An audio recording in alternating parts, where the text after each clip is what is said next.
Welcome to Donmar TV News Channel. Okay, update tayo kay President Bongbong Marcos. President Bongbong Marcos may itinalaga na Department of Energy Chief Executive o Secretary. Meron na. Okay? This is a good news. Pag-usapan natin ito. Pangalawa nating pag-uusapan ay itong post na isinare ni Sas Rugando Sasot. Ito'y tungkol sa issue ni Ninoy Aquino at ni Ferdinand E. Marcos na ito raw si Ferdinand E. Marcos ang kumuha sa buhay ni Ninoy Aquino. Tingnan natin kung totoo ba ito. Pag-uusapan natin ito. Pero bago ang lahat, guys, I'm begging you, please, like this video. I-like nyo itong video para kakalat ito sa taong bayan, para mamulat ang mga mata ng taong bayan, malaman ang katotohanan. Okay? Like this video. 1, 2, 3, go! Thank you. And marami dito na hindi pa nakasubscribe sa akin, na laging nanonood. Please subscribe to my channel, Donmar TV. Okay, subscribe na. 1, 2, 3, go! And hit the notification bell para lagi kayong ma-notify sa mga updates tungkol kay President Bongbong Marcos. Okay? So, let's start. Ito nga, si President Bongbong Marcos may itinalaga na Department of Energy Chief Executive. Okay? Ito yung breaking news ngayon. Basahin natin yung binalita ng Net25. Ito yung binalita. Just in. Bagong kalihim ng Department of Energy ay si Rafael Perpetuo Lutila. Bago siya itinalaga bilang Department of Energy Chief ni President Bongbong Marcos, si Lutila ay dating President and Chief Executive Officer of Power Sector Assets and Liabilities Management Corporation o tinatawag na SAM, PSALM. Okay? Dati rin itong naging Energy Secretary sa panahon ni President Gloria Macapagal Arroyo, our former president. Siya ang DOA Chief Executive o Secretary, no? So may experience na itong si Lutila tungkol sa energy. Okay? So, matatandaan natin na itong mga secretaries na itinalaga ni President Bongbong Marcos ay matindi ang screening nito. Ang proseso ng pagpili ng mga secretaries ay talagang matindi.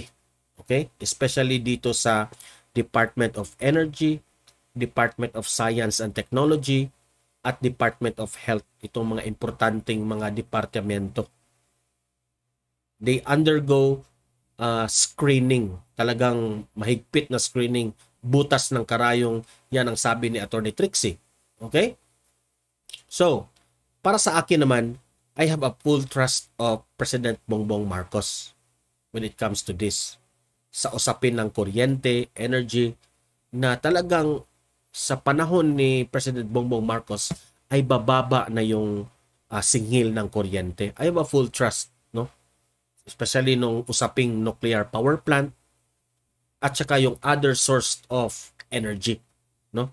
By the help of this Rafael Perpetuo Lutila, no? Makatutulong ito si bagong DOE natin at si President Bongbong Marcos ay mag-join forces at talagang i-apply yung anong nangyari sa lugar ni President Bongbong Marcos na kung paano i-handle itong Pilipinas when it comes to energy. Okay? Sana, we are hopeful, tayong lahat ng taong bayan na magtagumpay tayo sa usapin ng enerhiya dito sa Pilipinas na maging mababa ang singil. Okay? How I would love to experience na mababa ang singil ng kuryente at hindi na tayo nagkaproblema sa food security dahil tinututukan na ni President Bongbong Marcos ang Department of Agriculture rin. Di ba? So, hope and pray lang tayo. Mag-comment, mag-react tungkol sa issue na ito. Okay? Libre kayong mag-comment, mag-react. Tama lang ba ang mga ginagawa ni President Bongbong Marcos tungkol dito? Okay? So, moving forward, ito na. Ito na yung issue natin, no? Nakita ko ito sa Facebook na ipinost ni Sas Rogando. I-share niya itong anti-Marcos na page sa Twitter, itong FM Quezon #reject Marcos Duterte. May pinost ito sila. Okay? I-share ito ni Sas Rogando. Babasahin natin itong anti-Marcos na post. Ito yung post. No one can change the fact that Ninoy was brutally assassinated at broad daylight. Tama. And it was ordered by the dictator Ferdinand Marcos. Mali. Dito sila mali. It is not Ferdinand Marcos ang may utos na kunin ang buhay ni Ninoy Aquino. I-explain natin yan. Therefore, the name shall not be replaced as it shows contribution of Ninoy to the Filipino people that is willing to die for them. Mali for me. Okay? Para sa akin, mali.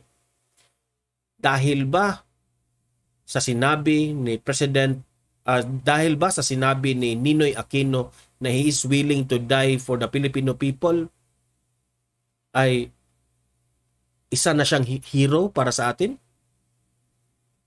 Mababaw lang ang dahilan. Tama ba na dahil he is willing to die for the Philippines, yung pangalan ng airport na kung saan kinuha ang kanyang buhay, ipapangalan sa kanya? Mababaw pa rin ang dahilan. Para sa akin, hindi. No?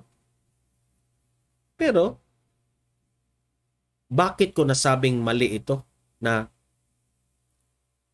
pinagbibintangan nila itong si Ferdinand E. Marcos na siya raw ang kumuha ng buhay ni Ninoy Aquino in a broad daylight na doon sa airport?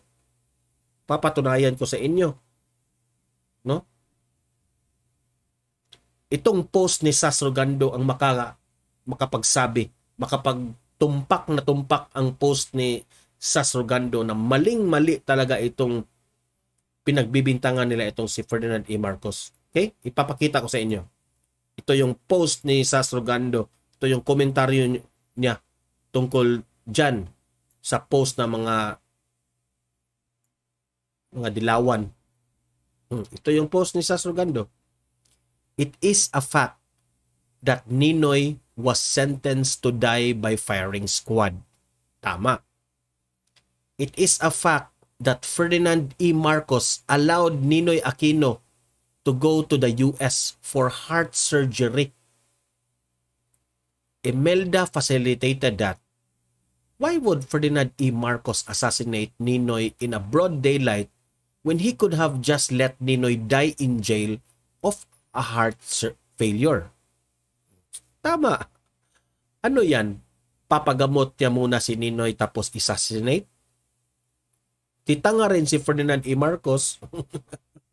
Tumpak itong answer ni Sas Rogando. Di ba? Oh. I-explain natin to in the simplest term. Okay. Para may kayo. Parang sa mga hindi alam na kung sa mga naniniwala na talagang si Ferdinand Marcos yung kumuha ng buhay ni Ninoy Aquino, i-explain ko sa inyo kung bakit hindi yan totoo. Okay. By the help of Sas Rogando. Okay? It is a fact that Ninoy was sentenced to die by firing squad. Ang tanong, why is Ninoy Aquino sentenced to die in a firing squad? Sa panahon yan na martial law ni President Bongbong Marcos. Ang dahilan dyan Aquino was one of the first people arrested on charges. Merong charges itong si Ninoy Aquino, ha? Ano ba ang mga charges ni Ninoy Aquino?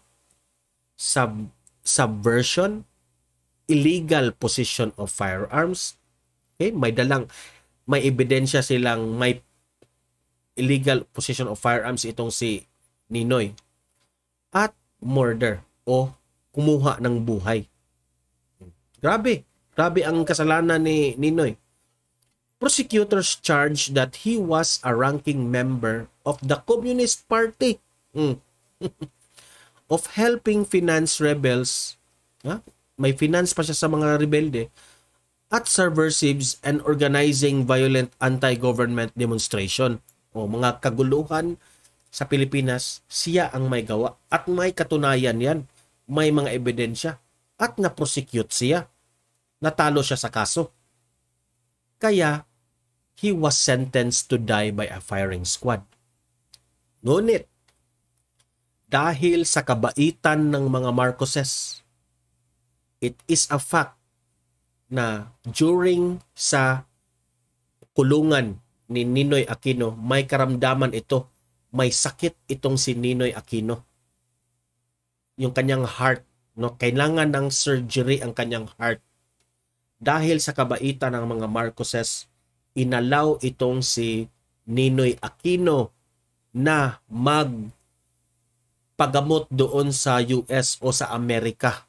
Hinayaan yan ng mga Marcoses. Okay? So mabait ang mga Marcos. Hinayaan. Pumunta siya sa Amerika. Noong pumunta na siya sa Amerika, she was facilitated by Imelda Marcos. Tinulungan pa siya ni Imelda Marcos. May communication, kumusta ka na dyan? How are you? How is your surgery? Sinabihan pa nga siya ni Imelda Marcos na huwag ka na lang bumalik dito sa Pilipinas kasi marami na ang nagbabanta sa iyong buhay. Dahil nga itong si Ninoy Aquino, nagagalit na rin ang kanyang mga kasamahan sa Communist Party. So may intelligence yan silang ni Imelda. Okay. So, kung ang mga Marcoses ay masamang tao, kung masama lang sila, hindi na nila hinayaan itong si Ninoy Aquino na pumunta ng Amerika. Hinayaan na lang nila na he will rot in jail. He will makuha ang kanyang buhay. Atakihin siya ng heart. Atakihin siya sa puso, sa jail. Kung gusto nilang kunin ang buhay ni Ninoy Aquino. Di ba? Bakit hinayaan nilang pumunta ito sa Amerika? Dahil ayaw nilang mawala ang buhay ni Ninoy Aquino. At tinulungan pa ito, huwag ka nang bumalik dito sa Pilipinas kasi marami kang banta rito sa Pilipinas. Nagpakahiro itong si Ninoy. Sabi niya, he is willing to die for the Filipino people. Umuwi siya. Umuwi siya. Noon, kinuha ang kanyang buhay sa airport. Kung tanga lang naman si Ferdinand E. Marcos, bakit niya ipapagamot itong si Ninoy Aquino pagkatapos kunin niya ang buhay in a broad daylight? Very clear. Broad daylight. Nakasilang yung araw. Kitang-kita kung kinuha yung buhay. Tanga rin si Ferdinand Marcos if yan ang gagawin niya, di ba? Very tanga. Kung ganun ang gagawin. So the fact na hinayaan itong magpagamot sa labas, so walang intention ang mga Marcoses na kunin ang buhay ng isang Ninoy Aquino. Okay? So, ayan. Very clear ang explanation ni Sastroganito tungkol dito. Very clear. Kayo nang humusga. Grabe. Ferdinand E. Marcos allowed Ninoy to go to the US for heart surgery. Imelda facilitated that. Why would Ferdinand E. Marcos assassinate Ninoy in a broad daylight when he could have just let Ninoy die in jail for heart failure? Ano yan? Papagamot niya si Ninoy tapos kunin ang buhay? Ang tanga naman ni Ferdinand Marcos if ganoon ang gawin. Di ba? Obvious na.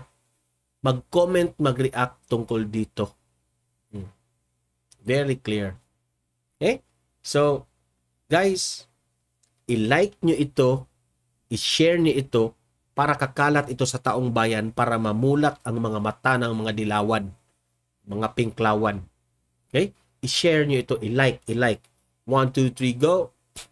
Okay? Marami dito na hindi pa nakasubscribe sa akin na laging nanonood, i-subscribe nyo rin itong video na ito and hit the notification bell para lagi kayong updated, ma-notify kayo sa balita tungkol kay President Bongbong Marcos and his family. Okay?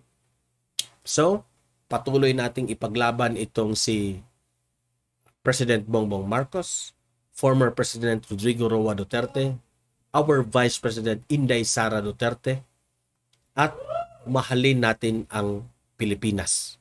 Okay? Comment kayo dito, tama lang ba tama ba itong sinabi ng mga anti-Marcos na si Ferdinand E. Marcos raw ang kumuha sa buhay ni Ninoy Aquino? Tama ba yan? O tama lang ba na hinayaan ni Ninoy Aquino itong hinayaan ni Ferdinand Marcos na magpagamot itong si Ninoy Aquino? Okay? Comment, mag-react kung ano ang masasabi nyo sa issue na ito. Tama ba ito? Okay? So hanggang dito lang ang video na ito. Have a great day and God bless everyone.